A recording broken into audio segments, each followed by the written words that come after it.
On y va? Oui, Pierre, c'est toi, vas-y.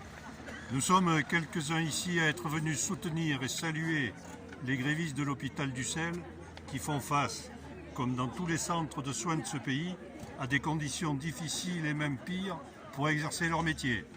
Un métier parmi les plus nobles de tous et qui devrait être exaltant, celui de s'occuper de la vie de son prochain.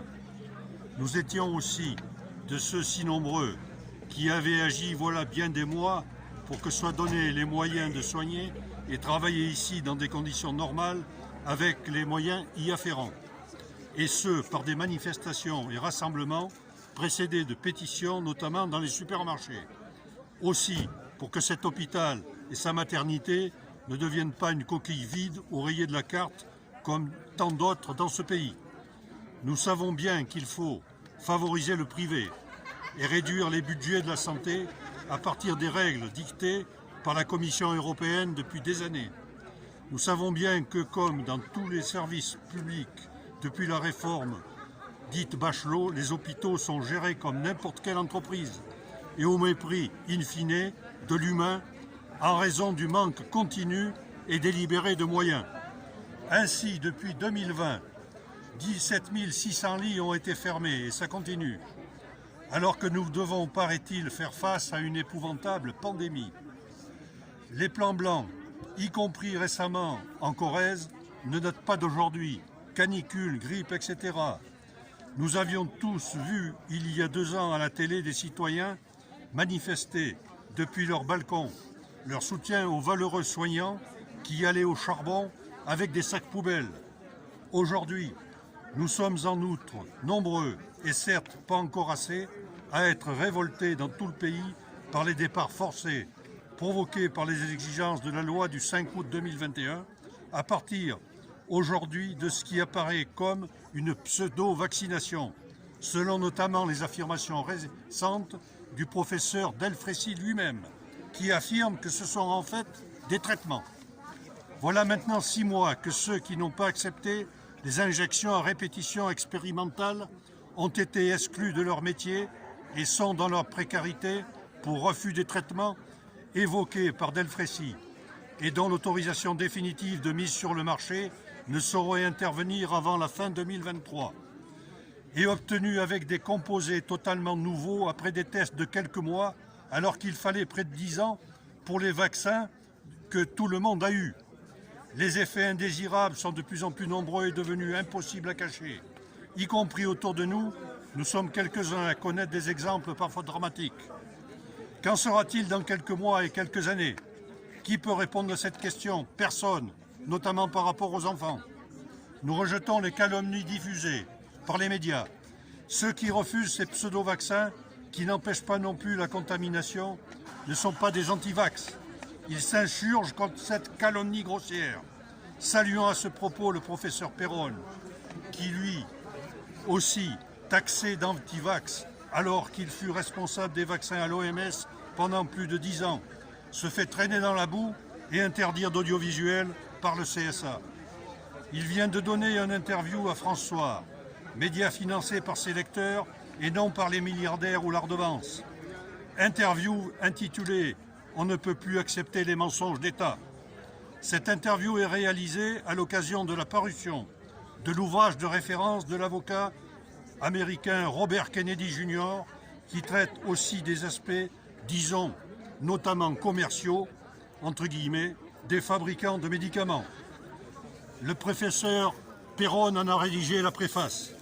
Notre solidarité doit donc aller à tous ceux, y compris en dehors du domaine de la santé, sans oublier les EHPAD, qui sont privés de salaire depuis bientôt 6 mois, ou qui subsistent comme ils peuvent en faisant n'importe quel boulot, et s'ils en trouvent.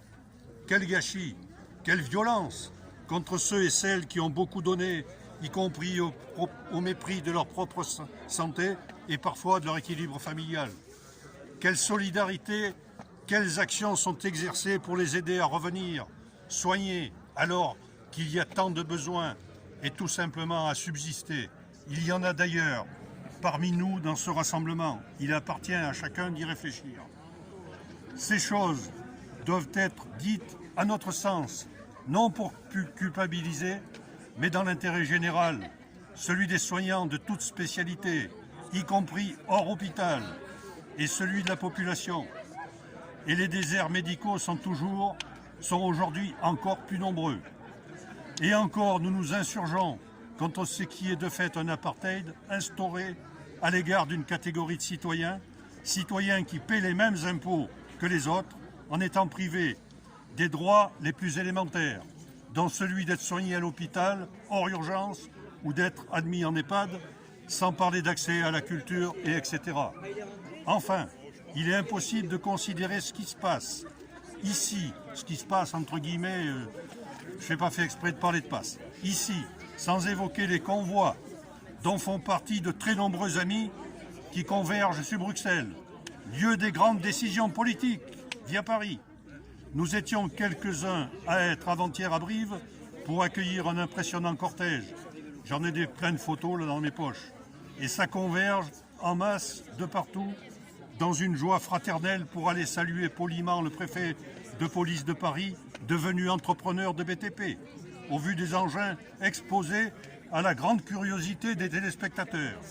Pas possible pour les médias de capoufler ça, même s'ils essaient de marginaliser ou de dénaturer. Voir France Info la semaine dernière, qui nous expliquait que les Canadiens faisaient des milliers de kilomètres par moins 20 degrés pour protester contre les nids de poules sur le réseau routier.